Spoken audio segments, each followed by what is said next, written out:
How you going, guys? Welcome to another episode of the Fair Income Podcast. This week's episode, alhamdulilah, the HalalBros have joined us on the couch. We spoke a lot about content creation, their journey in putting themselves out in the public, brand deals up to $500,000, which is insane. But they obviously spoke a lot about their values and how important it is in their brand and making impact in the Muslim community. Very inspiring episode for you guys. So, inshallah, enjoy it. Of what you guys do you charge it based off hourly? No, just our time. We did not know. At this time, we were like, we didn't know. I'm gonna bump it up. I'm gonna go six. Yeah, I'm gonna say so. I'm gonna stick 5K. 5K. Okay, yeah. I reckon it's gonna be wild, but 20. Okay. I don't know. Like I'm just. I'm I don't know what. Don't tell me you guys said like 1,000 or something. Bro. I don't know what to go off. That's why I'm just. Yeah. Okay. I just forgot that amount. Okay. So he asked us to give the quote in US dollars. Okay. Yep. But in Australian dollar conversion, it was almost. Fair income. Hey, question for you boys. All right, this is a question asked all guests at all times. Because we're all from Melbourne. But what's your go-to coffee order? And please don't give me the answer that you don't drink coffee at all. No, we drink coffee. Good, yeah. You look like you drink coffee. It's on a rare occasion that we do drink coffee because usually we go for like V's or Red Bulls or something. But for me, it's Spanish latte. Spanish latte. There's one at Drip Bar. Okay. You get like the iced Spanish latte. That's like tops anything. Spanish latte. What makes a Spanish latte? So they put in like condensed milk, Okay. and obviously like coffee and stuff. But it's so good, bro. Oh, so both of you. Yeah. But I put him on. Nah, we both put I put him on, bro. Yeah. Nah, but yeah, Spanish latte. That's Spanish good. latte. And have you tried tea tarik? Tea toddy. No. That's like it's not coffee, but it's a Malaysian tea. Okay. Have you tried it? Of course, bro. Honestly, bro. that's sugar with tea. Yeah, The amount of sugar you put. But that's what makes it good. Like it's so of sweet. course. It's like creamy. Mhm. It's like a Malaysian tea. So when they make it, they get it in the cup and they pour it into the cup like that. They do it like 5-6 times. Correct, yeah. Mix it all nicely. But that's So the milk top like tier. fluffs up a little bit. Yeah, It's so good, bro. Regular milk or condensed milk was again? No, Regular milk. Regular Yeah, milk. Yeah. But they cook it and it gets thick and creamy. Yeah. It's nice. Yeah, it's not bad. So condensed milk makes a Spanish latte.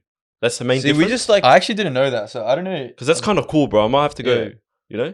try it. It's at Drip Bar on Lygon Street. Okay, yeah. they make It's it quite good, bro. popular in Spain. It's just a regular latte in Yeah, Spain, yeah. but then But get it Oh, okay. iced. I prefer it iced. Don't get it hot. Don't get it hot, yeah? Yeah. I'm definitely go shop. new What- gen, bro. Yeah. With the straw and everything. What's your go-to coffee? But I prefer, honestly, I actually don't drink coffee. You don't But drink it coffee. would have to be Spanish latte. Yeah. This is probably the most unique answer we've gotten so far, you know? Yeah. Yeah, What's yours? Depends on the day. It depends on the vibe. So pre this episode, yeah, it's a latte, just straight latte, Okay. with like 4 shots in a small, you know? 4 Sorry, shots. that's not good. Are you serious? Yeah, You're yeah. not joking. Like, and then there's just the regular wake up one, which would have been the coffee before that, which is like a espresso. Yeah, so double shot. And then if let's just say we were having a conversation at a cafe or something, yeah, Yeah. it'd be a cappuccino. So there's different vibe for everything, you know. Yeah. It's more of like an experience. So Yeah, I don't even know the difference. Yeah, what's the difference between cappuccino and latte? Bro, it's cappuccino will just have like a more frothing and the chocolate topping on top of it, you know. So it's more enjoyable time, Yeah. you know. Whereas a latte has got just a frothing, and then a flat white has barely any frothing, you know. And then we could go into the macchiatos and the magics and stuff like that. What But the Piccolo. I still get confused with that, don't yeah, worry. that's a whole different Yeah. ball game and stuff like that. But yeah, Yeah, well, boys, welcome to the podcast. Thank you so much. Thank you for having us. No worries. First time actually meeting in the flesh. Yes. Alhamdulillah. Oh, actually, last time we made the Sunnah Guy event, but just casual. Yeah. This is the first official time. Yeah. We wanted to speak to you guys a lot about your journey. It's really inspirational what we've seen. We wanted to start because for people who know now that you two are brothers doing content, I'm not too sure if everyone knows seeing your content, if you guys are related or not, but we wanted to find out starting from your journey at the start and where it all began. So where would you say you guys started the early days of the HalalBros? I think the broader mission of HalalBros started before HalalBros existed.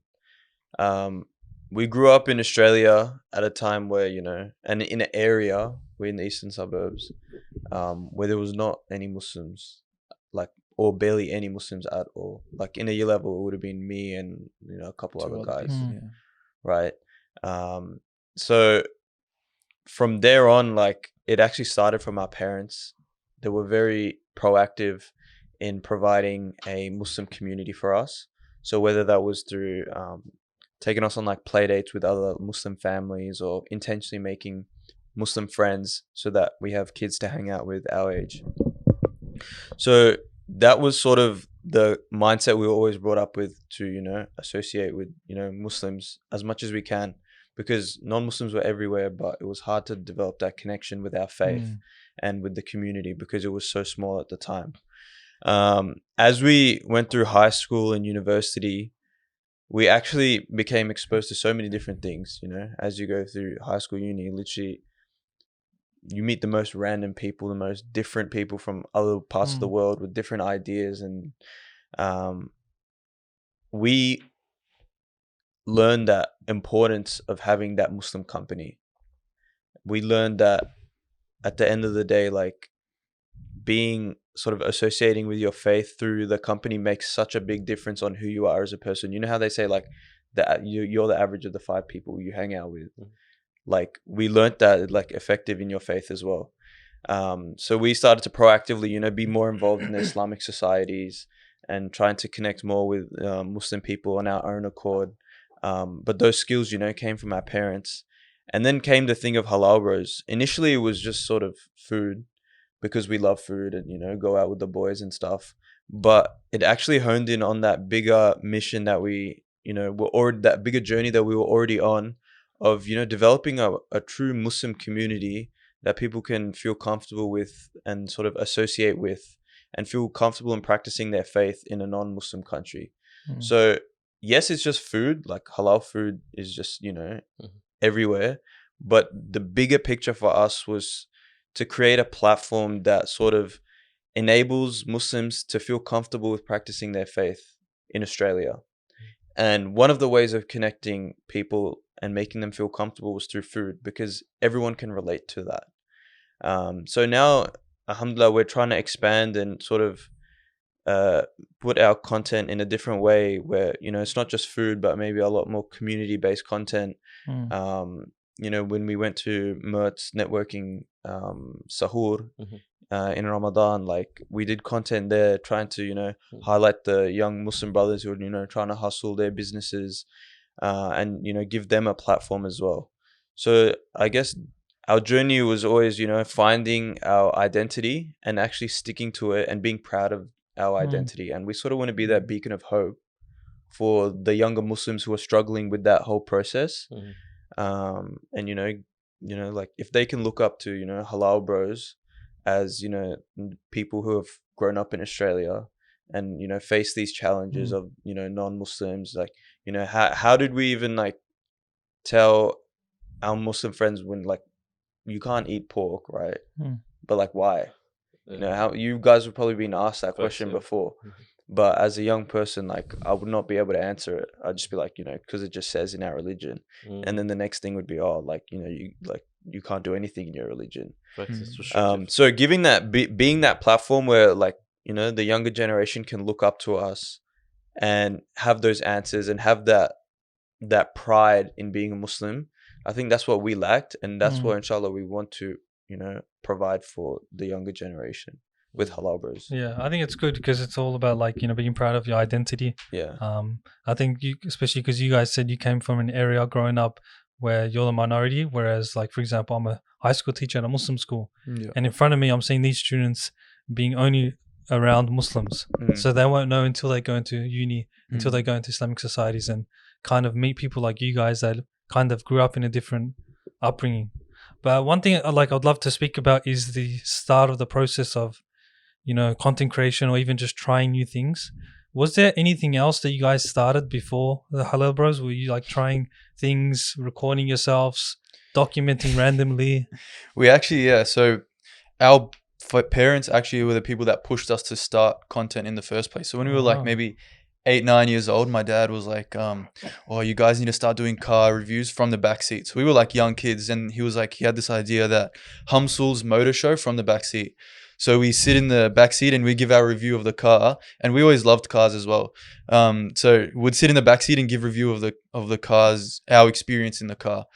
So we started it. We did like one video, an introduction video. We're like, yeah, next week we're going to go review the brand new Nissan Pulsar. That's so But we sick. never ended up doing anything from it. But like that, I think that idea of always doing content, like putting ourselves out there, I think it was always there. Even though like, I wouldn't say that I'm very like extroverted, but I think it's something that you just push yourself to do. And like you look at the Muslims these days, that like there's so many skills that the Muslim youth have these days. Like, you know, people doing videography, people know how to do editing, like whatever it is. There's so many different skills, but they just don't have the confidence or the platform or like they're not ready to start doing content or anything like that. So I think just taking that step is something that we want to encourage, like to people. Just send it, pretty much. Just send it, get out that content, you know, publicize yourself, because there's so many skills that us Muslims have that we just don't show to the world. And so I think that's what our parents sort of ingrained in us from when we started. You know, even at 9, 10 years old, doing this Humsul's motor show from the backseat, we were always sort of on that vision that we want to be Muslim people that are like outspoken, that are doing stuff for the community. So how'd you take that first step, you know? So what, do you wake up one day and decide, okay, cool, let's make an Instagram account from there? Or? I think like in terms of HalalBros, literally the first time we ever did it was just for fun. Like there was no like vision behind it. It was like, oh yeah, like I'll just record the videos and just upload it. I'm making jokes with my mates, whatever. But like alhamdulillah, slowly we started realizing that this can actually help the Muslim community. And like it's supporting people finding halal places and these restaurants that before that they wouldn't even know they were halal. And us ourselves, we didn't know many halal places either. So I think once we realized the impact it can have on the Muslim community here in Australia, then we sort of just started taking it more seriously, and then, you know, finding more restaurants. And that's how it's begun at the start, you know, trying to support the Muslim community. And alhamdulillah, like through our platform, we've had the opportunity to support so many different Muslims. Like some businesses, they would have had like 2-3 customers coming in every hour before we went to them, but you know, after we did a review for them, the video got like 200,000 views. And like alhamdulillah, bro, like the next day they're fully packed out, like they don't have any space in the restaurant. And seeing like we didn't actually give them any of that, that's all the risk from Allah, but we just sort of helped them unlock that risk that Allah had already written for them. So they were already destined to get it, but we sort of were just the people that were there to help them unlock it. So once we realized that, I think that we sort of like locked in with it, and we're like, you know, like we could be the reason that someone can access the risk that Allah has already written for them. So that's sort of when we started taking it seriously. The power of social media, man. Yeah. If you go back to actually our first video, like Suleiman, take us back to like literally like the start. The first video. You know, I'll tell you what it is, nowadays a lot of people want to do things and they think how, like, and where do I start, you know? And that's always like a curious thing of mine, you know, like for example, like when we started the podcast, we didn't think, you know, we were recording out of a university with just literally our iPhone cameras. We set them up and then we worked our way up to like basically what we got now, you know what I mean? But we didn't realize there was somewhat of attraction. People actually, there was a need for someone to listen to something like this, you know? But now we're talking about food reviews. You know, and I know like nowadays with like social media, TikTok, I know myself personally, if I'm about to go to a restaurant or if I'm looking for a food choice or something like that, I'm going to type in halal spots near Coburg, you know, and HalalBros is always going to come up 100%, you know. But what's that thought? Or was it one of those where you just stumbled upon and then you're like, okay, cool, this has a bit of traction. Let's build on this now. Like step by step, I think how it sort of flowed was we would go out on our own accord, like with the family or friends, and just post on our personal stories. Nice. Literally just like, and I would have a highlight. It was just like, you know, all of the different foods I've tried. And then, you know, people would say to us like, bro, you guys just start food reviews, bro. You know, just do that. And at that time, were you rating the food together? We weren't even rating it. We were just like big foodies. Like we'd go out to a new restaurant every week. Yeah. Like, Bang, okay. Mostly with our family, but even with our friends, like we'd start just going out every week. Yeah. We used to always go out like before uni, it was always with the family, go out here, go out there, like every other week or whatever. You know, alhamdulillah, we had the opportunity, like, you know, and the facility to do that with our parents. And then once we got to uni, you know, we would just go explore different places. Because as Muslims, bro, like, we're not gonna go to the club or that sort of stuff. You're gonna go out, try new food. Definitely. So yeah, we would do that. People would say, bro, like start doing food reviews. Yeah. All right. And what year is this, by the way? COVID. So this is 2022. This Okay. is 2022. And how the first one happened, if you actually go back and watch the video, it's at a restaurant called Kebab, which is a Pakistani restaurant on Lygon Street, right opposite Drip Bar, the Spanish latte one. Yeah. I've got memorized. Yeah. So I actually had an idea for an app, and I have a Pakistani friend that I went to high school with, and I was like, yo, I've got this idea, like, let's meet up, let's go out. So we went out, and Suleiman was there as well. We're discussing the app, and I just see this guy whipping out the phone. He's like feeding me like, oh, Bismillah, like this, that. And next thing you know, that same night, he just like posts a video. The next day, it's got like, it was nothing crazy, but it had like a few thousand views. And for someone starting out, like, that's pretty good. That's very decent, And literally just after that, we were like, all right, let me try another one. And just and it just built up from there. I think it's because we entered a market that wasn't really like explored that much. Yeah. There wasn't many. There was, I think, maybe 2 halal food reviewers, but they didn't really put their face or their personality in their videos as well. And I think that's when we started doing that. That's what sort of got the attraction from people. Like they're like, oh, they're actually funny or whatever it is. They sort of like resonated with that sort of content more. And I think alhamdulillah, that's the reason that we were able to sort of grow. And we haven't like grown at a crazy amount. Like our maximum views on one video is like 1.6 million, right? It's not actually that much. We've had no videos that got like 10 million views, but I think our growth has been like, bro, that's still insane. It is like alhamdulillah. But like comparatively, like you look at these other bloggers or whatever it is as well, they have videos that like mukbangs that are getting like 10, 20 million views. That's true. So, getting like our growth has been very steady. And I think the reason for that is because our audience is very engaged with our content. Like they actually enjoy watching the videos, and none of the videos that we have just go viral and then none of the people engage with it after that. So alhamdulillah, I think we've had a slow growth, but it's been good growth. Which is I think that's why we're more grateful for our audience that like they actually support our videos like that's that. what you want at the end of the day, right? You want viewers that are actually watching you every video and actually going to the restaurants, and like you said with the barakah, like people actually going to restaurants, buying things from the restaurant, not just watching a video, hey, it's nice and that's it. Yeah. Like for us, sometimes we get a video that maybe gets like 10k views and we're like, oh, it's not actually that much, because relative to our followers, it's not actually that much. But because our viewers are mostly based in Melbourne, like they actually do go to these restaurants that we suggest. And even if like they get like 1% turnover of the 10,000 views, that's what, like 100 people already going to the restaurant. And then that's huge for the restaurant. Yeah. So like alhamdulillah, even we don't sometimes see the impact that our content can have on restaurants. So when did you first realize that your content, not impact per se, like what you're doing, you can actually start to do a bit more like consistent? Because obviously you started off with just for the lols, you Bismillah vibes. Yeah. But then afterwards, it's like, okay, cool. Let's actually thoughtfully do this, intentionally do this week in, week out, maybe, Yeah. So there was one restaurant we went to. It's called Taste of Thai in Thomastown. Yeah. So we did a video that. Have you been there? We love that place. place. Yeah, it's so good. Yeah, it goes on. So we went there like ages. That was like maybe our 5th video. And we used to always like go there anyways. We loved it before HalalBros. Before the robot too they had? Yeah. Before, bro, we're OGs, bro. But yeah, like even before then, we were there. We did a video there, and I think that one got like 200,000 views, and that was like maybe like 5th, 6th video. So alhamdulillah, we got lucky that like maybe our like 5th, 6th video was one that did pretty well. And then after that, we're like, yeah, there is a market for this, and we sort of honed in on that because of that. But one thing that sort of sticks out, I think, to both of us is we went to this place called Sugar on Tap. So it's in the southeast, and the brother that owns it, he's very like amazing guy. His name is Samit. Yep. So we went there, and it was like a food truck, and there was literally no one there, and like we felt so bad. It was Ramadan. No, it was the day before Ramadan.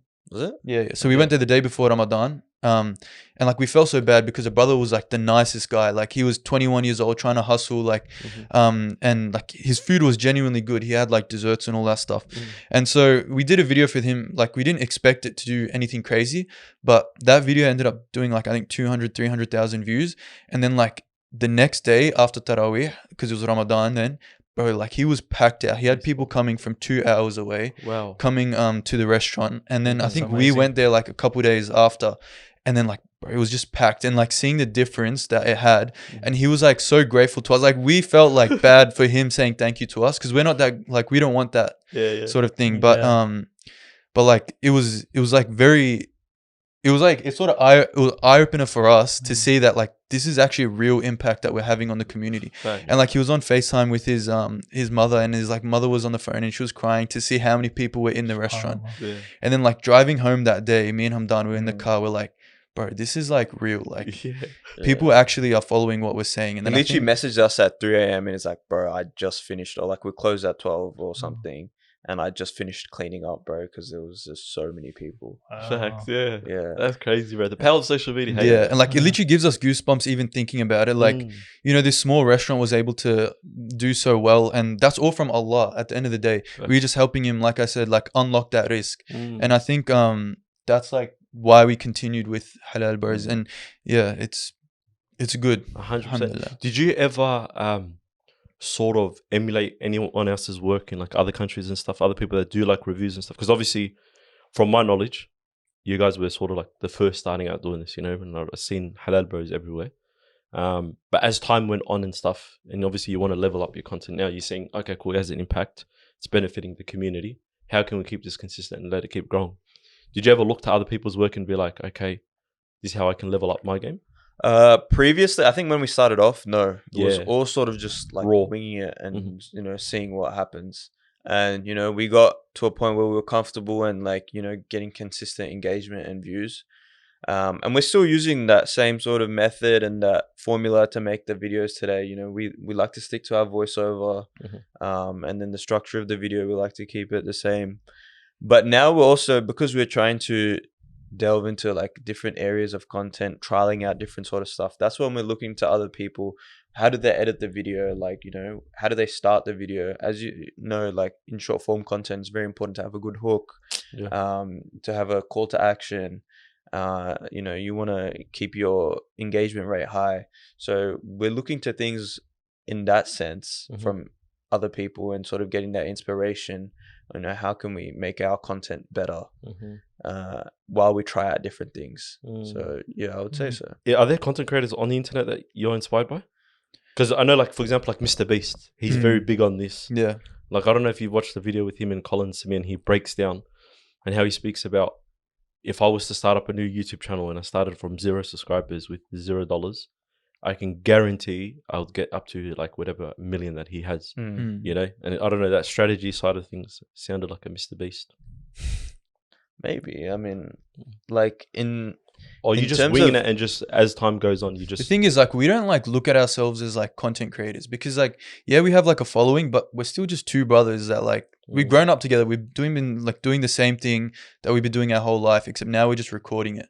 Exactly. So we don't feel like that, like content creators, but alhamdulillah, the opportunities that we've had from HalalBros, like it's been insane, like some of the stuff that we've experienced. But yeah, I don't think we've sort of looked at it properly. We should probably. I don't think we've actually sat like down. As in like taking it serious, like completely serious, you know, because sometimes because we're in that same boat as well, you know, like we don't look at ourselves as like content creators, you know, but as time goes on, you start to do it consistently, and then you sort of fall into that niche and that sort of like bubble. The question is, do you sort of intentionally take it serious in a way, you know, other than what you sort of do, or is it completely still a side hustle right now for you guys? No, I think we've started taking it more intentionally. Like even if we don't feel like editing a video or something, like we're like, no, we have to do it because we have to post today. Correct. Yeah. So like we just came back from Pakistan and we have a lot of content that we're still posting from there. So like we're posting every day consistently, which we don't usually do, but we're like, we need to get it out of the way so we can start focusing more on like local content. So I think, yeah, we do have that consistency. And it's good that we have each other because we can hold each other accountable. You know, if I don't feel like doing it, Humdaan will be like, no, get up, do it. And then I'll be like, all right, I'll do it. So yeah. And do you guys kind of set like deadlines or, you know, absolute minimals? Like for example, like, oh, we have to do one video a week, or I have to like record this many, at least go to a restaurant, try a new place. Yeah. So we tried to post every second day. And I think at the end of the day, that consistency is key in like making it, getting views or getting a following. Because, you know, if you're not consistent with your content and you're not always trying to improve your content, then you won't be able to survive, especially in nowadays where everyone's starting to do content. You need to stick out, like you need to stand out. And the best way to do that is being consistent. I think that's the most important thing.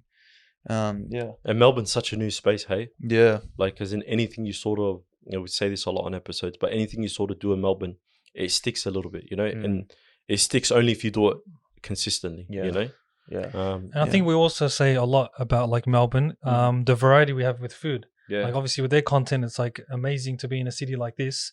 In terms of ideas and stuff, people probably even watching this, I assume, think like, oh, how do you guys like keep thinking of ideas? How do you keep finding new places? Like, what do you guys do that works for you in terms of, because you're saying now every second day, which is amazing, making videos of new places. You're trying out these places, you're doing your research. How does that work? How often are you guys doing this with your studies, work? So before we went overseas, so right now we're sort of in our recovery stage, getting back into the normal swing of things. But like at its peak, we were probably doing like 4 restaurants a week. Wow. Sorry to cut you off. Can you just bring it closer, like just like this? Yeah. If you just adjust it, bring it closer to yourself. Yeah, there we go. Should I repeat what I said? No, you're good. You're Okay. good. So yeah, at our peak, we're doing 4 restaurants a week. Yeah. And on average, I would say like 2 to 3. We've been doing reviews for just over 2 years now. October 2022 we started, so it's been like 2.5 years actually. We've done probably, I think, 300 restaurants. Wow. Mashallah. So that would be about, I don't know, like a few a week. Or we went to Sydney, and we went to Sydney for 3 days. 3 days, and in those 3 days, I think we did 11 reviews. 11, 12 reviews. That's a big appetite, bro. Bro, there was no appetite, bro. It was like, you know, like we were just like, you know, we have to get some good content, because how often, you know, you don't get to go Sydney too much. Yeah. But yeah. So how do you find restaurants then? So I'm finding it through HalalBros. Yeah. You know? How do they find it? So I think at the stage we're at now, what's another supplier, bro? I think at the stage we're at now, like restaurants reach out to us most of the time. Yeah. So they'll DM us saying like, we want you to come try our restaurant, and so then that's how we get most of them. Like if you see our DMs, we have like, bro, like I don't know, like we have like hundreds of restaurants in our DMs that we haven't even had the chance to like reply to or go to yet. And like if we were to go to every single restaurant, there'd be a wait list of like 5 to 6 months to go to each restaurant if we went 3 times a week. Wow. So it gets hectic, especially when we're both still working. We have our own business, and then we're also studying as well. So we have a lot on our plate. So we're just kind of trying to just balance everything at the moment. But what you're mentioning, like, you know, like how do you keep finding like restaurants and stuff? And, you know, don't you ever run out of restaurants? That was actually a question we get so often, right? We actually only do like 100% halal, no pork, no alcohol. So even if your beef or chicken is halal and you have like alcohol on the shelf, we will not come to your restaurant for a video. At the start, that was a very conscious decision that we made. Regardless of whether you sell pork or alcohol, we're going to make sure that this restaurant, we're not going to like even touch or look at. And that was a sort of internal conflict at the time, because we're like thinking to ourselves at the start, like, are we going to run out of restaurants? Like, is there actually that many 100% halal restaurants? Right. And at the start, we thought no.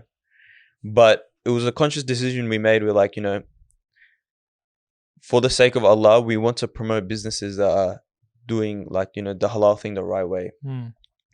And the other thing was, we didn't want to put ourselves in a position where like, oh, we told you to go to a restaurant, Ali, and the burger, they put bacon in the burger.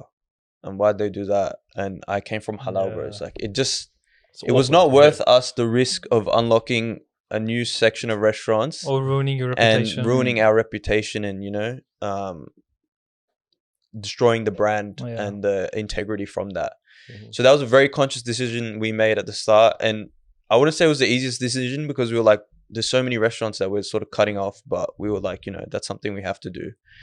And then, you know, alhamdulillah, from that, bro, Allah just put the barakah in it. We've got so many restaurants, so we can't even get to all of them, you know. So, I think the important thing is, like, if you leave something for the sake of Allah, then He will provide for you regardless. And you should always have that trust in Allah that you leave something, but He will reward you tenfold. And alhamdulillah, like we've seen those kind of experiences happen through our platform. I'll give you guys a story. We last Ramadan, no, 2 Ramadans ago, we were just on Lygon. Last Ramadan. It was 2 Ramadans ago. Okay. Guys, you guys are in 2024 Ramadan. in live action. You guys are seeing 2 brothers. Yeah. This is 2 brothers in their final form. But last Ramadan was a couple months ago. Okay, bro. Like last year, bro. So 2 Ramadans ago, we're just chilling on Lygon Street. I think it was like after iftar. We got a munch. We got a message, like an email. It was like 9 o'clock, and the email was from the tourism board of a certain country. We won't name the country. But so the tourism board had reached out to us, and they said they want to work with us. Can we hop on a call? So that same night, I think it was like 2 a.m., something like that. We hopped on a call with them, and they actually wanted us to come to that country and do some content for all of the Michelin star restaurants that are in that country. So ultra luxury fine dining restaurant. Yeah, like 5-star proper restaurants, and they wanted 10 videos done. And each video was like 45 seconds each. And they just wanted us to be actors in the videos, not even like put it on our page. It was going to be for their own page. Now, this tourism board was backed by the government of that country. So it was a pretty big deal for us. And, you know, we're like 19, 20 at the time. We're like, this is insane. Like, this is something crazy. So he asks us, like, how much do you charge for this? And, you know, we just look at each other. We're like, I actually don't know. How crazy can we go? We didn't really say I don't know to him, but we asked him like, what's your budget? And he's like, well, you know this country. Let's just say it's very, very high. And so we're like, okay, can you still give us some guidance on like what sort of like things we should look out for? And he's like, okay, obviously you guys are not gonna come in economy flight. You're gonna take first class. And we're like, what a start. And then he's like, yeah, you're not gonna stay in some like 3-star Ibis budget hotel. You're gonna stay in a 5-star hotel. And we're like, yeah, of course. So based on that, we ended up our parents are sitting on the other side of the like listening to the conversation, and they're like, oh my gosh, and we're just like passing out in the middle, you know, like trying to act cool. Anyway, continue, sorry. So yeah, he said that, and then so after he's like, you know, let me know and then email me your number, right? And so we sat down. We actually did the calculations, like how much would a business class ticket to this country cost for 2 of us? And he's like, you're gonna have to fly down for every single video throughout the year, so it would have been 10 videos. Let's get them to guess. We'll tell them what country it is, but just blur it out for the So it was. And what happened to let us guess? And then not guess the country. Guess these videos were to be posted on. Have you seen the? Yeah, that makes more sense. They work with like Real Madrid, like Casillas, and all of like Shah Rukh Khan, like everyone. Yeah. This is the way it works with everyone. Yeah. So they wanted to work with us, and like the marketing agency for the page, they're the ones that contacted us.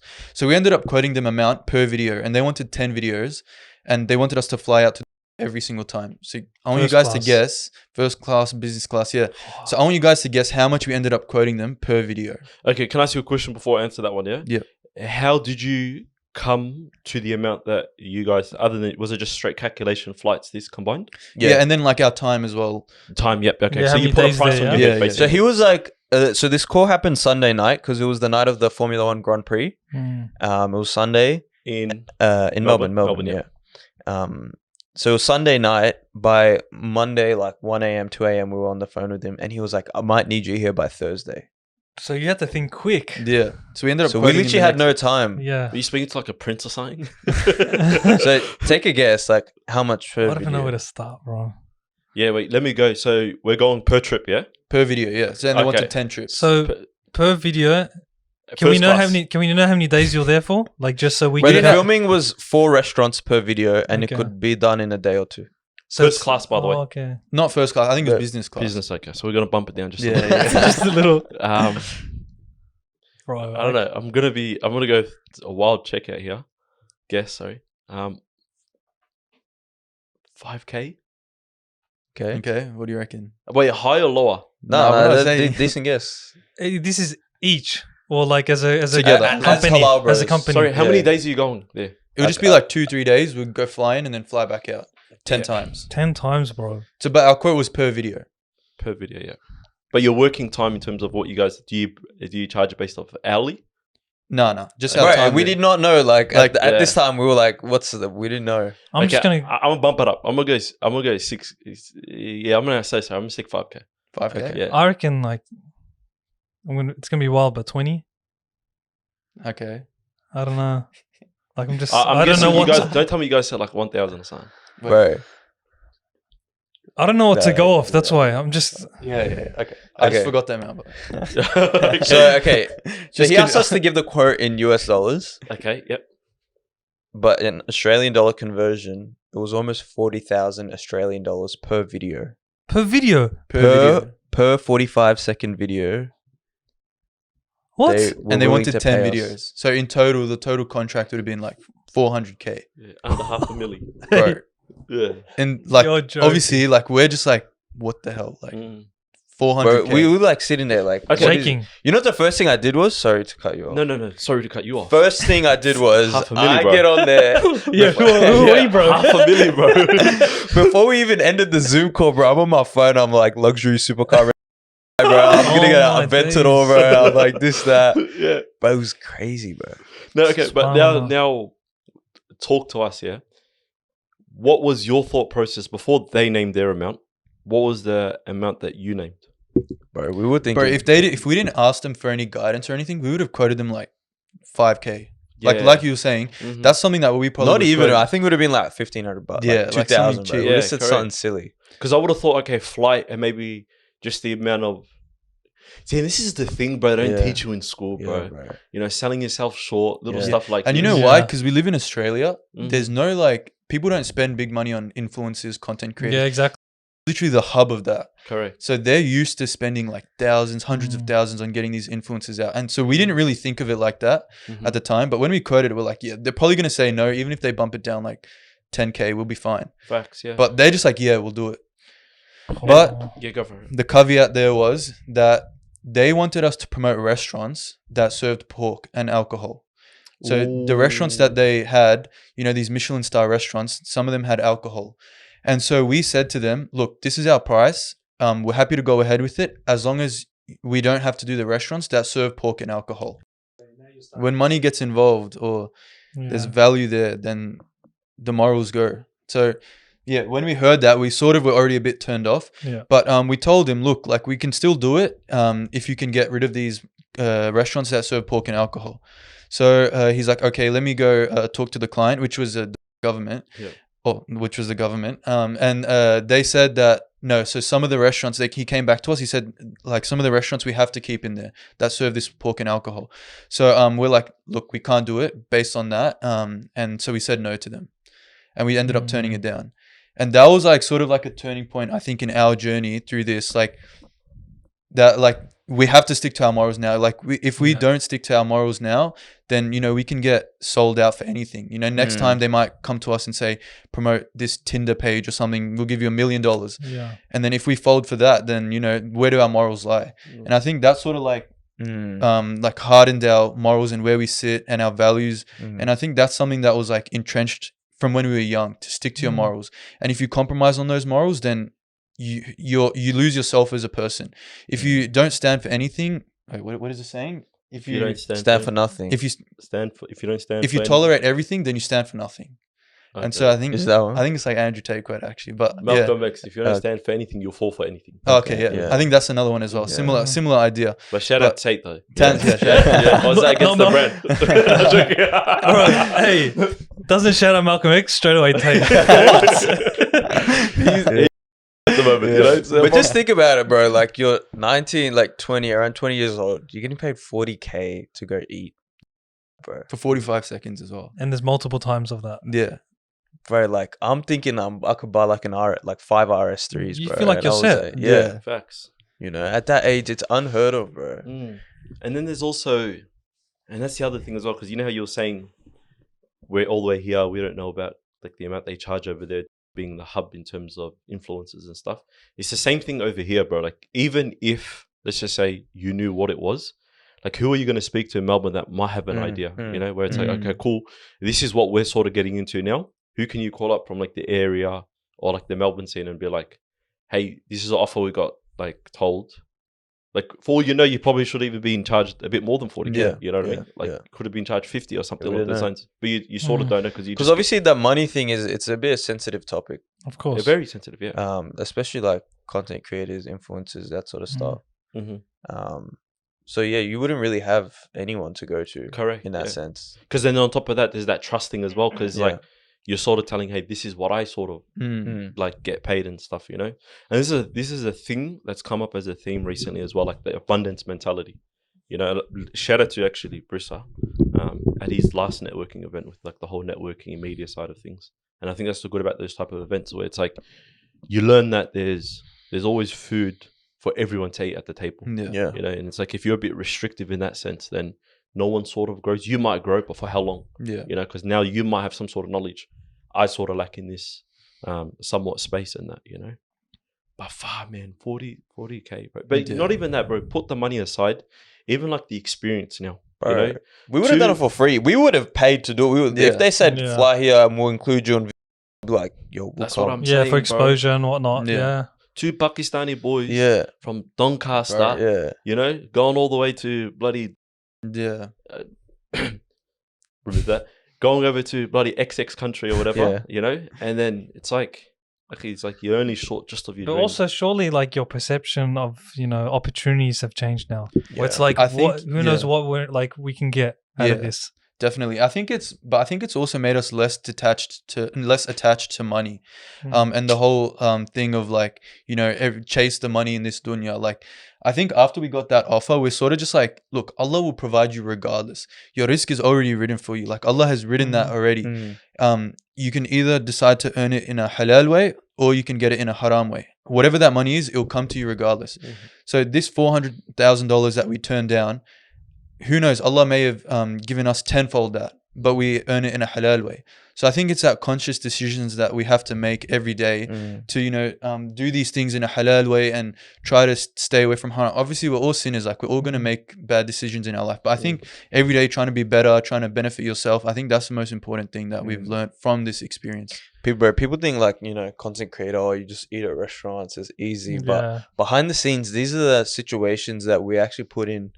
It's very mentally challenging because you're actually forced to fight with like, your inner self and that inner nafs and desire. Who doesn't want that much money? Who doesn't want to eat? Who doesn't want to be recognized like, in the public? Exactly. And, we're actually in that internal struggle, I would say, every day to make sure that we're sticking true to who we say we are. And sometimes we actually do stray away from, halal bros, but that's the natural progress of life. Everyone's on their own journey. You go through cycles, you go through downs and your ups. But it's not just about making food videos and and I think the reason, because we have halal in our name, we're sort of like given a greater expectation or like a greater requirement. Because we have halal, we have to always be acting a certain way, and I think that makes it a bit more difficult for us to stick to that journey, because of course like it's a up and down journey. So I think because we have halal in our name, it sort of adds a bit of pressure to it, but I think it also keeps us accountable for our actions. And like in the last month, we were contacted by 2 betting companies. And because for them, bro, like targeting a Muslim, community that is naturally going to be away from that whole betting and gambling and everything, having a direct access through a platform like HalalBros, that would be perfect for them because they're targeting and they're tapping in that untapped market. And shout out to their marketing team. And I remember Teddy was saying similar, like he got offered like crazy money. By betting companies, but obviously as a Muslim, that's the internal struggle you have. Like, yourself, you're looking in your self-interest or, in the broader interest of the community and your audience. And then it gets further exacerbated on social media because then now it's like thousands of people are seeing you, naturally. So your ego's involved on the line a little bit, reputation, family, like all of this stuff. You're like, it gets, so I guess shaitan in a way can play with your mind 10 times easier, bro. And it's the same thing, bro. It's like, like I understand when you say there's people think, we just go to restaurants and eat food, and it's like, if that was the case, then anyone could go have the guy under the guise of whatever halal and go review food, Clearly there's something you guys are doing differently that attracts an audience, and not only attracts them, like keeps them there. Because that's the hardest part as well. Bringing someone to your page is one thing, but having like a good amount of engagement week in, week out, or like each post out is like a different thing. Same thing was like with sort of like the podcast, people think, oh, you just hop on a mic and you start speaking, but there's actually, there's more that goes to it, the strategy side of things that you guys were saying before and whatnot, What would you say has been the biggest like struggle through that phase, Or like a moment where it's like, oh, have you ever had a moment where you just doubted what you're doing? I think alhamdulillah, it's been pretty smooth so far. Yeah. But more than doubt, I think it's like, where does this actually end up? Like where are we going? Also, I think one struggle is like, for example, like we went to Malaysia and we were doing charity work in Malaysia. We got invited out by a charity organization over there, and they wanted us to cover the content that we do, hand delivering aid to some of the struggling people in Malaysia. And I think that's one internal thing for us. Like when we do these things, like these good things, like videoing it makes it feel like you're not doing it for the sake of Allah. So I think that struggle is something that's very hard to get over. And even now, like to today, like I still struggle with that in my head, that like, are we doing it really for the sake of Allah, or are we doing it to publicize it? But I think one thing that's important to note is that at the end of the day, if your actions inspire one other person to go out and, donate $50, whatever it is, if your actions, you doing this has inspired someone else, then it's worth it.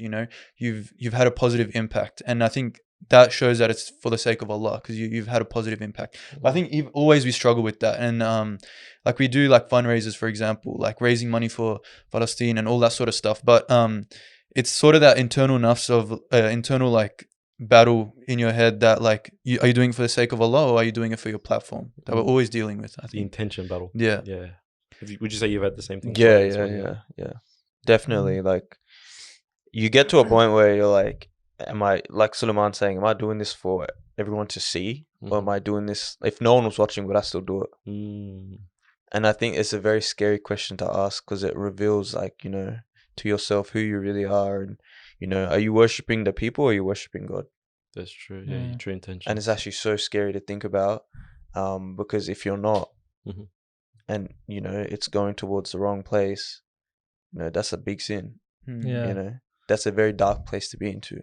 I'll say it is very important in terms of, reinstating your intentions as Muslim content creators. I think it's really important, because like obviously for other people, we're all chasing the numbers games, obviously, just to grow our platforms and whatnot. But especially as Muslims, we have certain values, and we don't want to go even just slightly to the left, because once we go slightly and we're not conscious of it, we can easily just go past and onto the wrong path. And the problem, and just how social media is, once it's on the platform, people won't forget. We can easily archive something, but then certain people see it, word spreads and these type of things. That's why it's really important the way we are on the camera, or like on our videos, super important. But hey, your head's on a billboard. Do you know that? Of course you do. I was having, going back to the coffee conversation, I was having coffee outside of where was I? Brunswick, I think it was. Lygon Street. Sani's. I was at Sani's. And I'm looking up, having a coffee with a mate. Boom. Guess who I see? The halal. How cool is that? Even for us, bro, we're like, there's no way we're actually on a billboard. Like, it doesn't make sense to us. How did that happen? We're like, why are we on a billboard? But yeah, how it started was we got approached by a burger chain. And New York.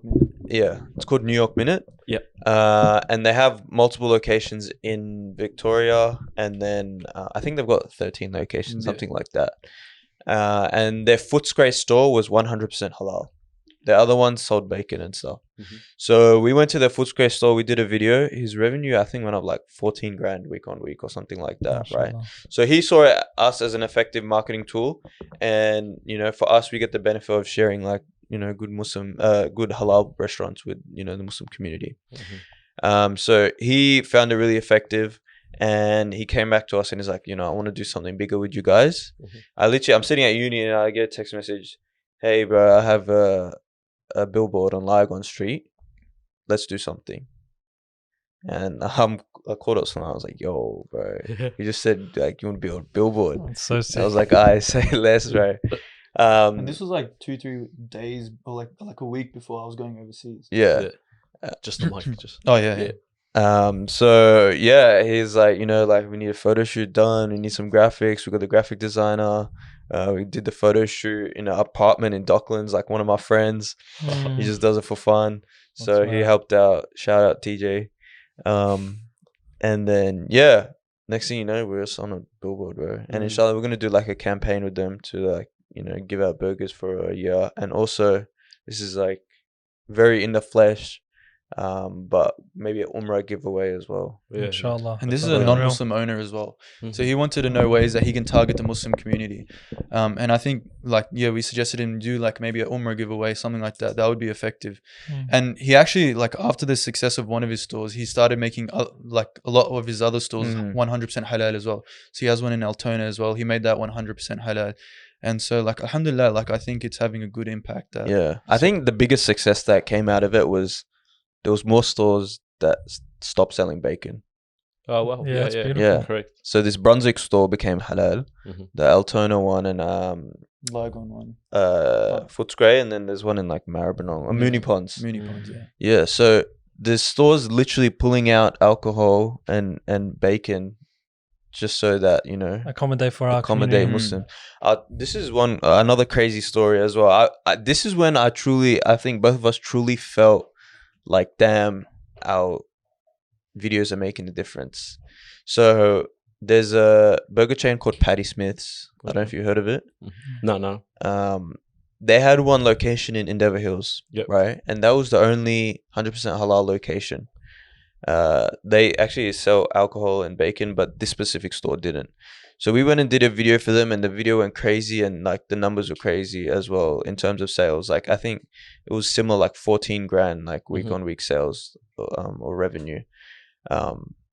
Anyways, so what happened was we get sent an email from the what's it called? It was another location of the same restaurant. Yeah. That wasn't halal. And so that other location was meant to send this email to the halal location, but they accidentally CC'd us into the email. And we get CC'd a whole chain of emails from this, like, the franchisors talking about us. Yeah. And we see this whole conversation. They're like, guys, did you see this video? One franchisee sending it to the other one, like, yo, did you see this video? Yeah. Bro, they only work with pork and alcohol, without pork and alcohol. But the numbers were crazy after this. And they're like, oh, how do we get them in? And they're like, oh, you can't sell pork or alcohol. So they actually had other locations taking pork and alcohol off their shelves. Wow. Just so that HalalBros could come and do a video. Wow. And to us, like, when we heard that, bro, like, people actually deciding that they want to stop doing this thing that's haram just so they can have us at their restaurant. That was like, bro, for us, that was the sweetest moment. Yeah, facts, bro. And then also from a marketing point of perspective, whoever's working there thinking those conscious decisions, it's pretty clever. Yeah. Like even going back to the burger joint, the one you did the billboard with, it's like those areas like the Footscray and the Brunswicks and the Altonas, there's like heavy Muslim like population. So it's only like smart or right that you do something sort of like along those lines. Yeah. And there's also another chain. I wouldn't want this in the thing, but have you? Don't tell me you made them halal. Yeah. No, you're Really? lit then. You're lit, yeah. Really? Bro, yeah. Go on. So the owner of it is Okay. he owns the chain. He's good friends with Okay, yeah. and I'm literally on the phone with him, and he's like, bro, tell me, so like, do I take the alcohol out of the store? I was like, we're only going to work with you, bro, if you're 100% halal. He's like, my Werribee location is halal. And I was like, yeah, but we want to make sure, like, if anyone walks in, that, there's no pork or alcohol there. And he's like, all right, give me a few weeks, I'll take it out. And he's like, bro, I don't even sell that much anyways. And I was like, yeah, what's the point of having it then? And he's like, oh, we just do it because that clientele in that area, there's more non-Muslims. How recent was this? This was like last year. Like Jan last year. Okay, yeah. Okay. That Bro, makes sense. you know what I love about this? It's like these opportunities we don't know of, but then also it just shows that the influence our community can have on the rest of our city. Yeah. And it's kind of essentially putting our community on the map of our city, yeah? Because obviously people live in other regions of Melbourne. They don't come to our areas as often and interact with us. But then they start to see how influential our own community is. And they make changes to accommodate us. But then, inshallah, they see the beauty in our religion from that. And that's what's so inspiring to see stuff like that. SubhanAllah. They're straight up, you know. Maybe and you wouldn't even like known that happened because of us, bro. Like that's work we're doing behind the scenes. That's what I'm saying. At odd hours of the night on the phone, you know, at random times. Correct. Yeah. And it's affecting the community. People are benefiting from it. But that's not something, you know, we're not going to put everything online that happens behind the scenes. But you know, there's so much work that goes in. People don't even know about or even think, you know, that could happen. You probably would have never thought. Like, I wouldn't have, bro. There's a store like 2 streets away from in the area. Don't want to bait it out, but like there's that joint. There's one near where I work, and then there was like this period going back to like Taste of Thai and stuff. When like I find something nice, there's a period where I just like abuse it a little bit. You know? I don't know if you guys do that with food. Do that, bro. And then I was abusing that for a period of time. You know, to the point where then I started to make my own ones at home. You know, I was like, bro, why am I paying $20 for this when I could like just whip it up 2 seconds together? You know. So, but that leads into my next question of, give us, as Halal Bros, top 3 restaurants you guys have been to. If there's no conflict of interest. Yeah. I don't think there is. I think we're pretty unanimous on our decision of what we want. But I think top 1 for me is Sia Steakhouse. Okay. In Nidri. Have you been there? Have you heard of it? Bro, I don't know near the east, bro. Okay. No, bro, Nidri's it's not neat. It's like closer to you, bro, than us. Is it actually? It's Essendon. Ah, okay. We're just here. Yeah. So Sia Steakhouse. I've never heard of it as well, bro. I said I'm nowhere near the east. But yeah, Sia Steakhouse, that's 100% halal steakhouse. Yeah. No pork, no alcohol. Most of the steakhouses in Melbourne, like it's very hard to find like 100% halal steakhouse that specialize in steaks. I don't think there is any other place. So that's probably my number 1. Number 2 is probably what okay. No, we'll go separately. So we want separate you guys lists. have the exact same. All right, I don't think we do. Okay, my second one is probably Galata. Have you heard of Galata? That's West Side. It's Caroline. Next Caroline to my work, Springs. I literally walk there. Yeah. Oh, does it have the dessert spot? No. No. Turkish. The Turkish one, grill, yeah. Oh, it's So we really love good. Turkish food. Turkish food and Afghan food is our top 2. Bro, Yes, so good. Afghan food, man. Not the Turkish, the Afghan. Afghan, yeah. Yeah. But we love meat, bro. So we always eat. Whoa. Hey, pause. But we love we love eating meat. Yeah. Afghan food. Like we love Afghan food. We love Turkish food. But yeah, like so that's why Galata is like one of the top for me as well. And then other one's actually a Palestinian restaurant. Okay. In West Side as well. It's called Huda. My Huda's Kitchen. Yeah. So it's a Palestinian family, beautiful Palestinian family. They make like authentic Palestinian food. So they got like mansaf, that's Jordanian, I think, but share very similar. Kanafa, everything. So those are probably my top 3. Wow. What's And yours? Bro, I would say mine's a little different in terms of what I would eat on a day-to-day basis. I would prefer to eat. Sia Steakhouse, I would say, is the same. Number 1 as well. Number 1. Gotta try this spot out, yeah. That's got pretty mad good, bro. cheesecake, Bro, their like San cheesecake is Sebastian excellent. Cheesecake is excellent there. Yeah. And honestly, like the hospitality, like the guy, brother Muhammad, he's like one of the nicest guys as well. Second, I would say, bro. Actually, this is tied number 1. Okay. There's a place in Dandenong called Balkh. It's an Afghan place. Bro, like it's nothing fancy. Burgers? No. Afghan. Okay, yeah. Balkh, Balkh. And they do like the typical grill stuff. Yeah. Bro, but then they have like a bottle of like the green chutney and like you just put it all over with their fresh naan, bro. Yeah, I hear you. That's It nice. hits different, bro. Afghan last year, bro, Yeah. made me like get a gut, bro. Yeah. Straight up, Afghan food is. There's not a lot like- in the north. That's why I think Yeah. we appreciate it more. Yeah, and it's like more like that, like the broady, like sort of Roxy, like sort of area. Yeah. That Yeah. and before we get back to your list, and Pakistani food, bro. That's good, yeah. Can you eat spice? You like Say- spice? Yeah, You I like love spice, bro. Yeah. You know, like now it's to the point where I consciously can't have it. You know, Yeah, it's yeah. like, but if I'm thinking of something good to have, Yeah. then it's like, where can I get like Yeah. either Afghan or Pakistani food? Yeah. Yeah. But sorry, your other one. My third and final one. It's a shame I live a bit too far from this place, but like I fell in love with cheesecake, and this place was Karomi Lokma in in the west side in Werribee, bro. There's Palestinian brothers that own it. We literally drive like it's an hour away from us, but we literally go there just for that cheesecake, bro. Yeah. Is it the San Sebastian cheesecake? Yeah, the San Sebastian. Oh, okay. There's a place in Dandenong also, Munch Spot. That's pretty good. They do acai and stuff as well. But their cheesecake is cracker too. Facts. This is going to be a controversial question. Who has the best kebab in Melbourne? Ooh, Kebabs on Bell. Yeah, bro. Kebabs on Bell's next level. Nice. Yeah. So bro, his bread, just the bread itself, bro. You could just eat that bread. I reckon he changed the game with that bread, bro. Yeah. Just that bread alone. Yeah. But his prices, respectfully, brother. I don't know, because I remember when he first, because that's in the area. Yeah. Well, I remember when he first opened, it was $10. Yeah. But then also inflation and stuff like that. But you know, if you're paying that much for the best kebab in Melbourne, I think it's worth it. I think it's worth it. Yeah. It's nice. Everything on his menu, bro. What do you think about this Al-Hanas right here? The bakery in Canberra? No. This kebab here with the birria tacos and stuff. It's good, but the shredded meat is a lot different. Okay. So like you have to have the appetite for it. Have you guys tried it? I've tried it, but it was a while ago, so I don't remember. I thought it was good when I had it. I think it's dead, bro. Yeah. Not to hate. Yeah. But as in, look at this, bro. When you go from like Turkish bread, like for example, my two favorite kebab joints are the ones that are Turkish, bro. MKS just here. Okay. And obviously Kebab and Bell. I think it's just the bread makes like that much of a difference, and everything else just sort of like. What's yours, Bristol? By the way, just out of curiosity, because Kebab and Bell. It goes completely off because I know he likes his kebab. Yeah. You know? But you know, see, that's a. That's why I don't like that part. What'd you say? He likes his kebab. He's a connoisseur, alhamdulilah, when it comes to it. But see, that's a problem with food, bro. Like Subjective. It's so subjective. Yeah.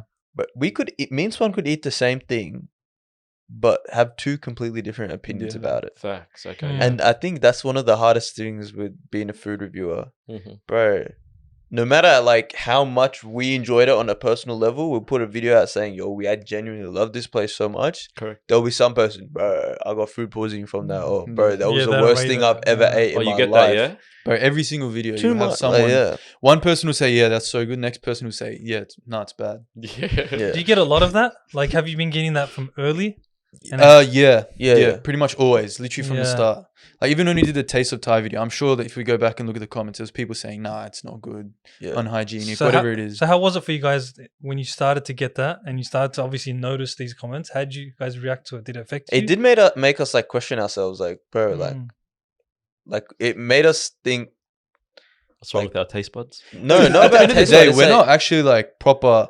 Like we don't have any culinary experience that we can like qualifications. We're just two boys. Like, this is good. That's not good. So it's not really like we have any qualification. But that's why it's so subjective. And like if we don't like a place, we actually won't post it at all because look, we don't like. At the end of the day, if it's a Muslim business, we don't want to like put them down or like give them bad reputation because we give them the feedback ourselves. We like, to be honest, like, you know, we felt like this was lacking quality. This literally came out cold. We say that sort of stuff to them directly, so that they can not to complain, but so that they can improve for everyone else. But a lot of people come up to us and are like, "Bro, all you post is good reviews, bro." Like, I've never seen a bad review from you. I'm sure you guys have probably like thought that as well after seeing our videos. Yeah. Because especially like negative comments or negative topics can really like get more traction. More views. And it's actually happened once. So one time we went to a restaurant here in Melbourne. I won't like out them out, but like unfortunately we did not like the food at all. Like it all came out cold, whatever it was. And to be honest, we're not that picky eaters, but like this place, like you could tell the quality wasn't as good as like some other places. So we told the owner, like, look, our experience wasn't that good at this restaurant, and we're going to say that in the video as well.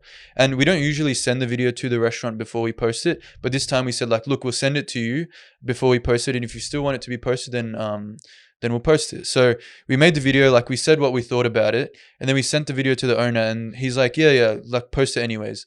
And we're like, all right. I'm not sure why, because it was like a negative review, but we posted it anyways. And then once we posted it, like every single comment was agreeing with us, saying like, yeah, this place is so bad. Like, like now I know you guys are honest. Like genuinely, like this place is so whatever. And so we actually felt bad, like keeping it up there. But because we had asked for his permission, he was like, yeah, it's fine. Like any publicity is good publicity.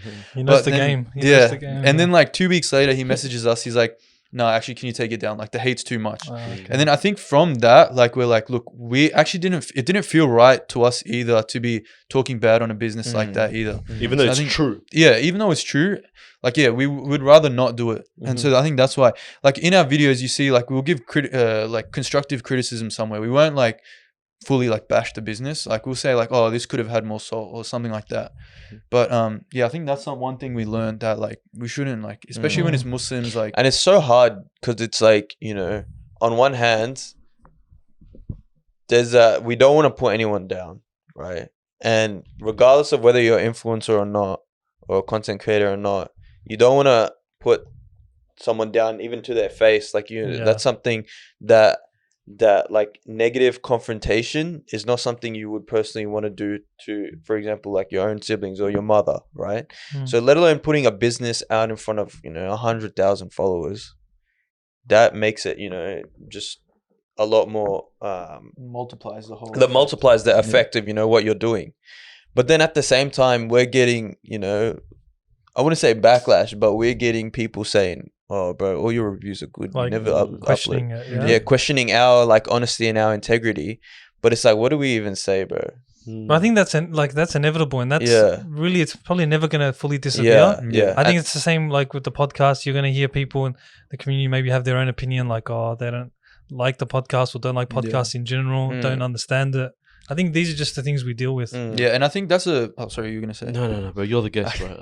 No, I think that's also a problem. Like, I think, especially like the Muslim community, they're very critical of each other. Paul. And I think that's the biggest thing. Like, you do one thing that's sort of putting yourself out there, you would 100% get criticized. And that's, I think, if you're someone that's starting out new, then you have to be prepared for that. You have to be ready to, you know, face the backlash. Even though if you're doing something good for the community, like we thought that, you know, we wouldn't get haters or like people commenting bad stuff or people talking bad about us, because like the stuff we're doing, literally like reviewing food. Like how bad can you talk about someone that's reviewing food? But like the things that we've heard, like stories that we've heard about ourselves that even we don't know, is like, it's just crazy. It's standard, bro. It's the game as well, you know? Yeah, and now we've sort of like just turned like, not even like give it like a bat of an eye, like not even think. But there was a period where we're like, yo, like, you know, we started to take it personal as well. You know, you start to question yourself, like, that's the question I was leading to before. Was any doubts and stuff like that? Yeah. But I guess you didn't get to the point where you doubted the brand, but it's like, I was just, it started to question, like, you know, like, what is this? Like, what's going on, bro? Am I actually doing something wrong? Yeah, facts. And at one point you realize, bro, there's gonna be like haters, or there's gonna be people criticizing always. Bro, it's inevitable, bro. It really is.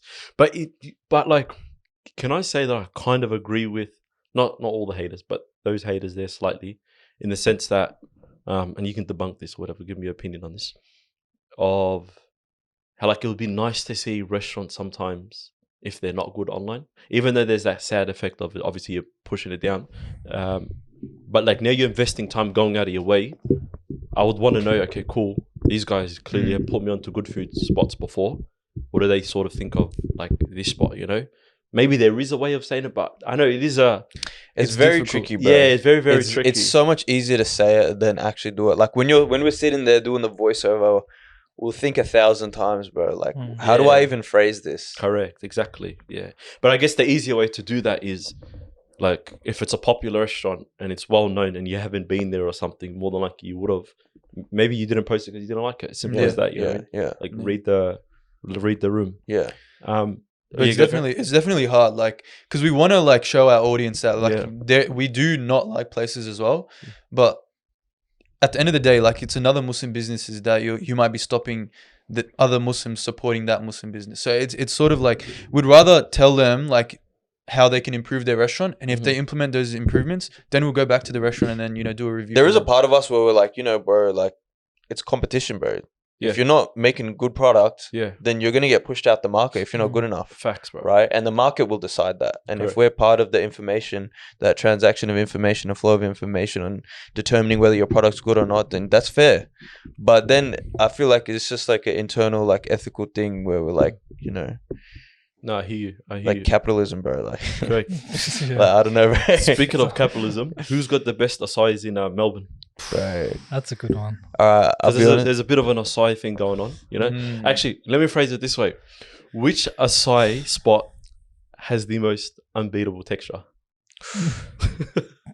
Bro, That's a tough okay, one. do you want a controversial answer? Give me anything. Bro, they're all the They're all the same, same. bro. That's what you want to They're all the same, bro. They're all the same, bro. Like you The find like the most- odd one that's like icy, but majority Yeah. of them, they all know the same texture. They all use the same machines, Yeah. like same product.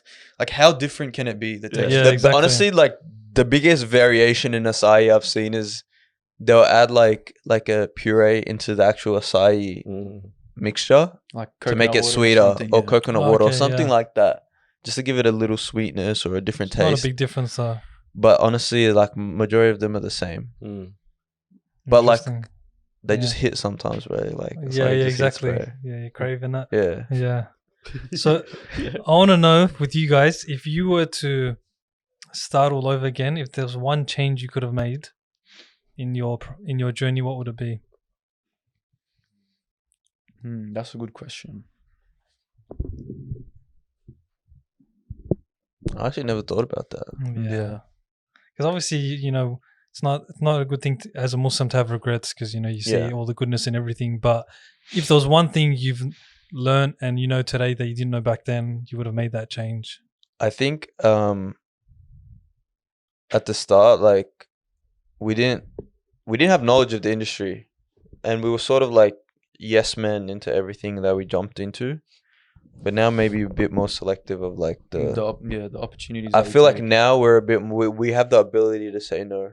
And I think that not necessarily related to HalalBros. I feel like everyone in general, Yeah. that's like, the ability to say no to things when you don't get in the right Yeah. vibes or not But I think feeling at the start it was good that we were sort of saying yes to pretty much any opportunity that came, as long as it was like aligning with our morals. Those were the only opportunities that we did say yes to. But probably like maybe expanding the sort of content that we make is something that I would change, because like right now we're mostly focused on food, yeah, and most people know us because of like food, but we didn't actually want that to be our only thing.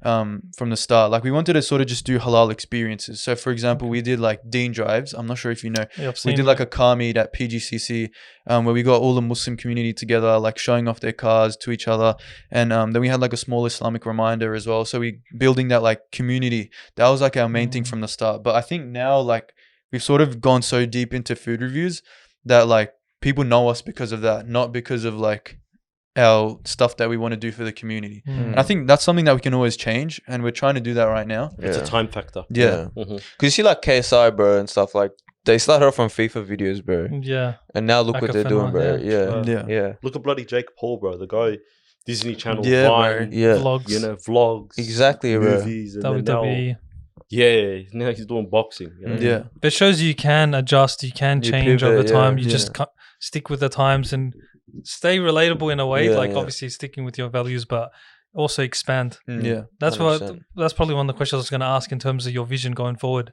What else do you guys see with the platform, with the opportunities? Yeah. And you said a side business as well. Like, is that Yeah, something yeah. You want to talk about? Yeah, so know we what? can, yeah. Yeah. At the moment, like our we'll answer both questions. Yeah, sorry. So at the moment, our side business, we do like marketing, it's like social media marketing agency. So we do like full end-to-end marketing for different businesses. At the moment, it's mostly restaurants. So that's all stuff for their own social media pages, not like our social, not on HalalBros. So we started that like about a year ago now. No, it's been 2 years. 2 years now. Oh yeah, 2 years. And like alhamdulilah, like it's going well. It's keeping us busy. And so yeah, that's our side business at the moment. We like in the future we look to expand that, so grow that. And do you want to talk about the future of our platform? Future, I think definitely focus, like obviously we're more food related now, but in terms of like empowering Muslim community, like I've always said this, like imagine having like a day where like, especially with Muslim community, Muslim women, like it's difficult to go out and like, let me see how to phrase this. When you like a Muslim girl wants to go to the beach, right? Like you have to like cover up and everything. It's very difficult. It's not as easy as it is for men.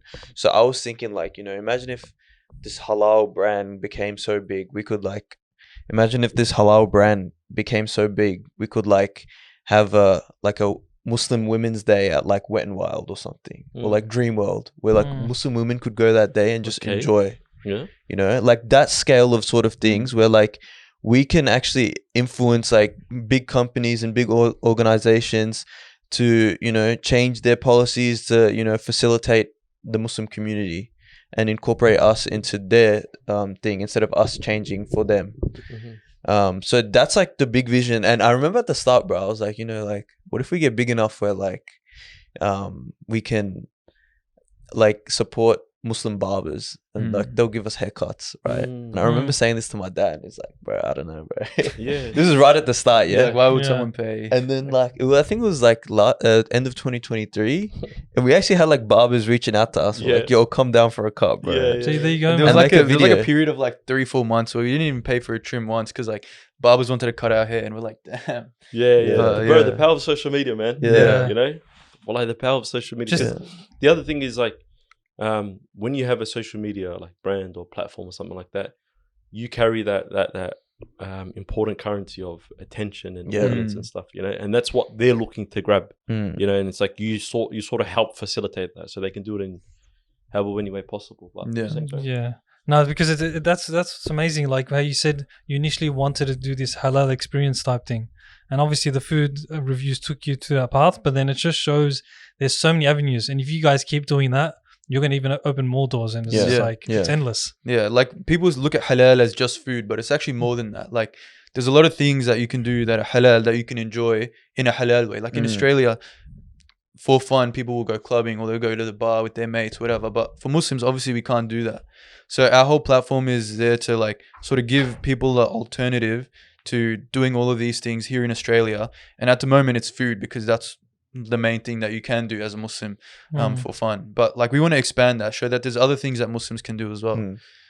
Other than the 2 places you mentioned, have you traveled to other places in the world? Alhamdulillah, like we've had the opportunity to travel quite a lot. Favorite spot Favorite spot? other than Pakistan? I got 2. Same, I got 2 as well. This will be the same. Yeah, so The twins, bro. No one can tell me these guys are not twins, man. What's the first one? 3, 2, 1, Monaco. Monaco. Yeah. That's like the top place that we've been to. What's your second place? 3, 2, 1, Jordan. oh my god, no way. So yeah, Monaco and Jordan. You can't skip over like Makkah, Medina. Yeah, of but course, like, that's- Apart from those, Yeah. That's like sacred. Of course, that's number one. But like in terms of traveling to, bro, Monaco was like, it's like a different world. Like you're entering like a place where everyone around you is like at least like multi-millionaire, and you see these people driving cars around you like you wouldn't even think of like owning those in your lifetime. And me and Humdaan, we were actually there. We're just walking along like the pier, and we see this like car rental thing where you can drive on the F1 track in like a 1930s like vintage F1 car, like an electric vintage car. So we're like, bro, let's just send it. Like it was like 150 euros or something. We're like, we'll just send it. Who cares? So we get into it, we're driving, and basically in Monaco, there's like a casino. That's like the main attraction where all the cars come through.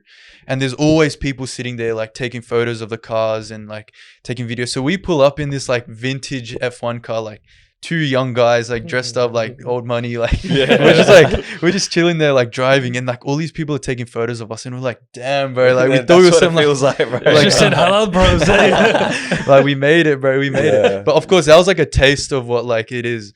You know, if you have like technically made it to this Western standard. So yeah, that was like one place that we really enjoyed. And then Jordan was like, what were you doing in Monaco? There was it just like so basically what happened was HalalBros related or no, just it was just for travel. Personal travel, yeah. So I had gone to UK to University of Leeds. I went there to study. I was doing like an entrepreneurship course there for my uni. So after I studied there, it was a 2-week course, and then Humdaan came up and we just traveled all of Europe together. We took train and did like 12 cities? 12 cities. In like 2 weeks. 2 weeks, yeah. We were in Venice for like less than 24 hours, bro. We're just like, let's just tick it off. Most dodgiest like hotel. Bro. Wow. Yeah. Budgeting hard, Yeah, Because it's difficult. you're obviously studying at the time. You don't have the biggest budget. Exactly. And like the thing is like we don't care for like 5-star. Like we're not very materialistic in that sense. Or just give us a bed and we're happy. So we was like finding the cheapest IBIS budget hotels. Like we didn't really enjoy while it lasts, boys, until you're married, bro. Things change, man. I'm starting to see it now, bro. But yeah, I did the same thing. Yeah. Jordan was beautiful because We woke up like before sunrise and then rode the camels into the sunrise in the desert. Nice. And then like the Bedouins set up the tea in the sand, and then we just sat there. Like, it's such a different way of life. I feel like it's a complete opposite of what we experienced in Monaco, Yeah. what we experienced in like Wadi Rum, Jordan. Mm. Because like they have like you're living with nothing. It's not that they don't have it. It's just they don't need other things to Exactly. survive. And they don't like, there's no like corporate ladder to them. There's no like No. anything about, tax minimization and Or that's social status. all and- yeah, exactly. And see, we worry about these things, or these things are so prevalent in our society here, to the point where it's just an expectation, or it's normal for us to worry about those things. These people, like, they don't even know it exists, bro, and they're fine with it, Yeah. and their life works, and that's so beautiful. It's such a different experience for them. Like, they're on the same earth, but living a But completely that's the different beauty in life. traveling, yeah? Getting Yeah. these experiences, Yeah, kind of getting a feel of how other people live as the well. different Yeah. perspectives. And Yeah. And you Sharing realize what you actually have. how small Australia is. Like genuinely, like when you go like Saudi, for example, like we did like a couple videos in Saudi and they all got like the most views on our platform. But then when you come back to Australia, like our videos won't do as well because there's just a much smaller market here in Australia, Yeah. and Yeah, the there is. opportunities are much Yeah. less as well. Yeah. That's why we got to hustle and make the most. And the out of it. mindset is smaller as Yeah. well. Yeah. Like Exactly. the way they view content and Yeah. like the work that you guys sort of do is completely different to that. Mm, Like Yeah. overseas. I feel like it's harder in Australia because it's just like, What makes Which- it hard? okay, hard in terms of the thing, like when you're comparing yourself to, for example, Keith Lee. Mhm. I don't know if you've seen him. He's an American food reviewer, Okay. right? He's got 11 million followers. Wow. For us to get that, that's half of Australia, Mm. Mm. and half of Australia is not even on TikTok. Yeah.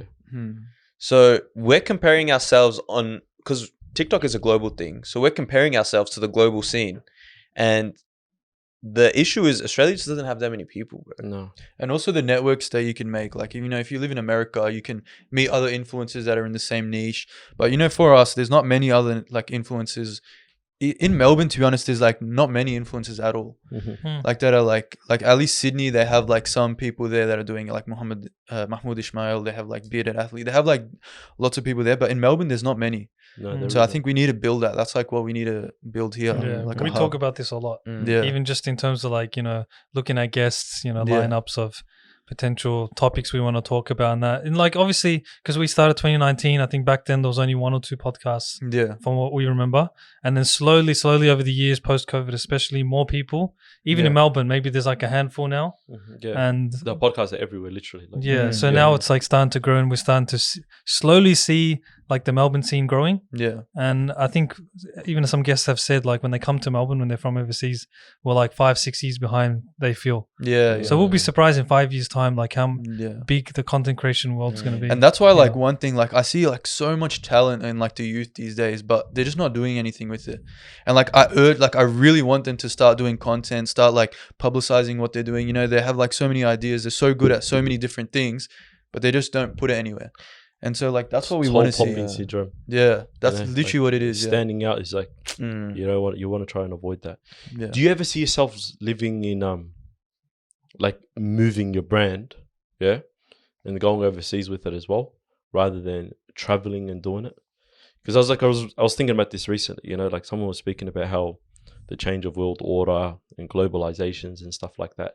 Like back then, it was like the industrial period and all that kind of stuff. So the countries that got on top of that and did that well ended up becoming like superpowers and stuff. But now we're living in this different age, the world of digitalization or whatever, And you see countries or places like Qatar, Saudi, even China slightly in a sort of way, America's always obviously been there. They're taking over the game, and you're seeing people move completely over to, Yeah. obviously they're running out of oil and gas and stuff, so obviously they're going to have to try and Yeah. get a different way. But have you ever thought of that, Look, there's no doubt that outside of Australia, there's a lot more opportunities. And we've already felt that through just our travels, like going to, Saudi's our most viewed video, like the videos that we did there.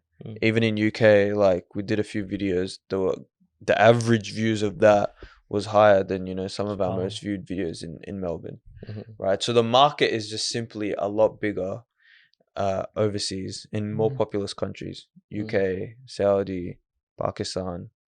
So that thought does cross our mind, but I feel like, alhamdulillah, we're like so settled here. It's a time thing, yeah. I feel like the more we travel, the more we realize how good it actually is in Australia. Because like the business is one sense, but living, you also have to live at the same time. Raising your kids, all of that, like. As much as I am HalalBros, I'm still Humdaan as well. Mm. At the end of the day, you know, and I have to take care of that part of myself as well. The Aussie kid Yeah, that grew up in Doncaster. Exactly. Yeah, that's true. Another one, TikTok. Yeah, how much has that played a role in your success? You know, do you think it would be the same if there wasn't like TikTok?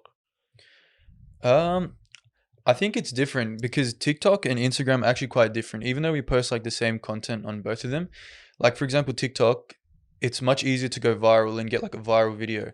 And so our followers on TikTok are actually much bigger. But I feel like Instagram, you have much more of a loyal audience. Yes. Like people actually engage in your content. Like Consistency. you post stories, people will reply to them. Like they engage in the stories, like polls and all of that sort of stuff. So I think in terms of building like an engaged audience, Instagram is better, but it's also more difficult to grow on. It is, yeah. But TikTok, for example, that like gets you the viral videos, and that's most people go to these restaurants based on the virality of it. So when they see our content on TikTok, it's going viral, then they'll go to the restaurant. So I think TikTok is better for like the businesses that we are showcasing, but then as a brand, I think Instagram is better Correct. for us. You're so true about that. Yeah. What about YouTube? Have you ever thought of branching out to YouTube? So we've started to post like our reviews, like our short form content on there. Yeah. On Shorts, but we are getting into the long form content. Like we went to Pakistan and we bought like the DJI Osmo Pocket 3 just for like YouTube content. Nice. So we filmed like pretty much the whole thing and we got content. We just need to get it edited now. Yeah. If you guys know editors, please. We know right in front of us. We know editors, some brothers, yeah. Behind you, but that's front, everywhere. That's a good avenue for you guys as well. Definitely, I think it would be good. And YouTube's TikTok's the easiest, obviously, virally doing that. Instagram more of like a showcase brand platform. YouTube's the hardest as well. You know what I mean? But YouTube ended up becoming the most loyal as well. You know, monetization, it's the easiest on 100% as well. And also expanding content as well. Yeah, you know? Like, for example, people can only grasp so much from you in short form content. You know, just imagine you added vlogs to it, and it's like a different piece, like to sort of like content brand or something along those lines. You know, we'll do a collaboration or something. Done, bro. Definitely. Yeah. Maybe you've done Somali food before, actually. We'll do. Bro, best Somali food, bro. In UK, bro. Oh, where? Damal. Have you seen Damal? Have you seen it? Yeah. We did a video with them, bro. Yeah. Bro, who's behind their like? So we met them. The social media people. Yeah. Zaki and stuff. And their team. Somali boys, yeah. No, not even, bro. They're Pakistani. What is it? I don't think any of them are Somali. Nah, I don't think any of them. Yeah. Just but the owners are Somali though. Yeah, the owners are Somali. The owners of the restaurant are Somali. But their marketing team is like it was like viral. Pulseco. What do they post?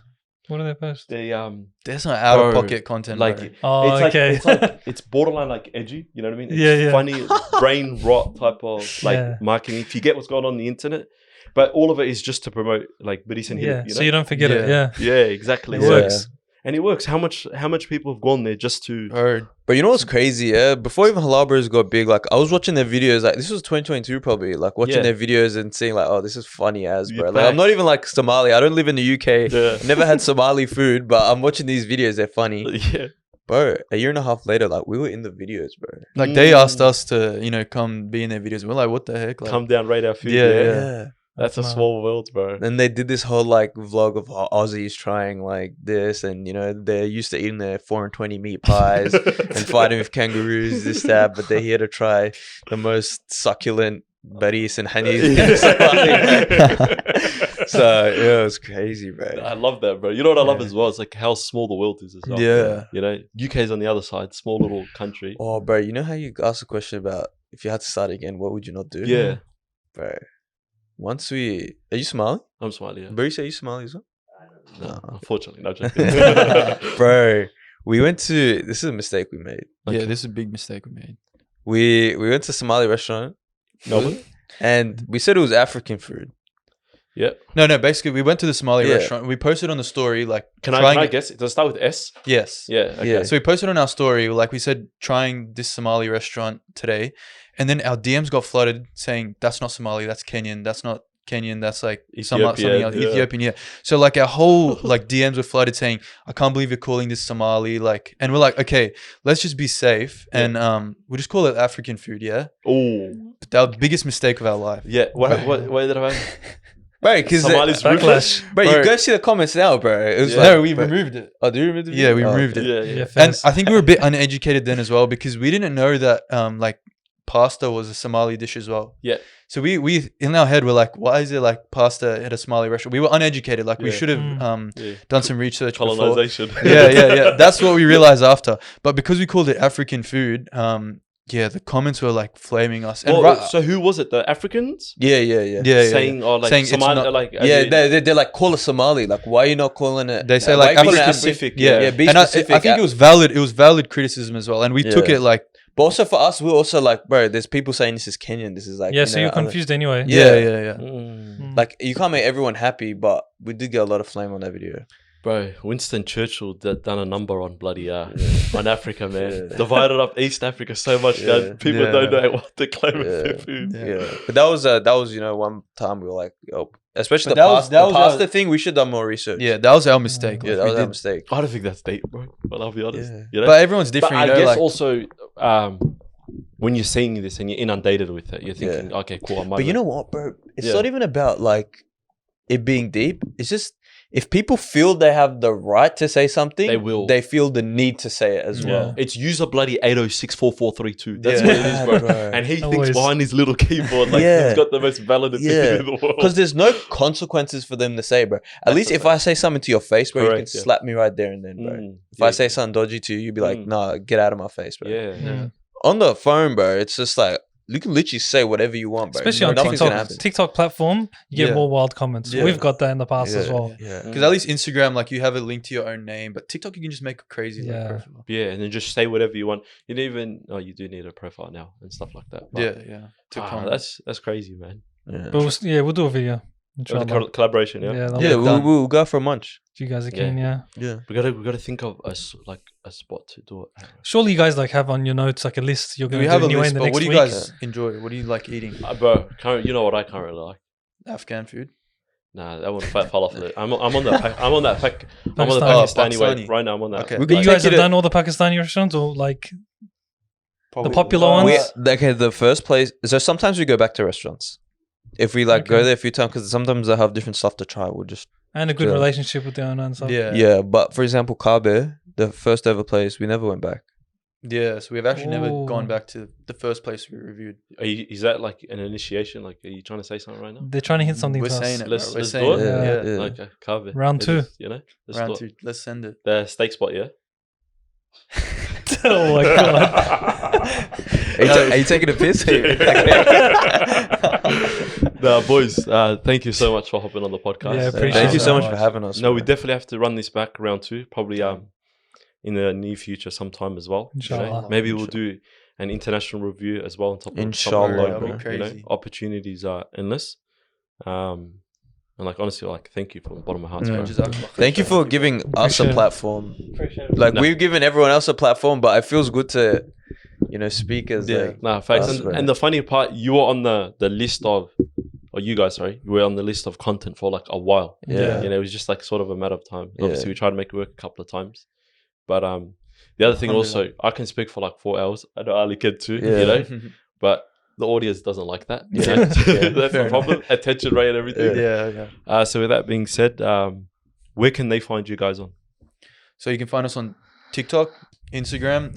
Our DMs are always open as well. You know, if you're new creators that you want to start doing content, anything like that, you can always just send us a DM. We love supporting smaller creators, bigger creators, anything.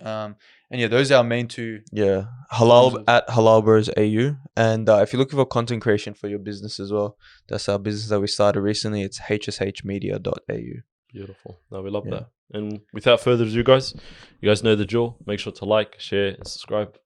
And we'll see you next week. Inshallah.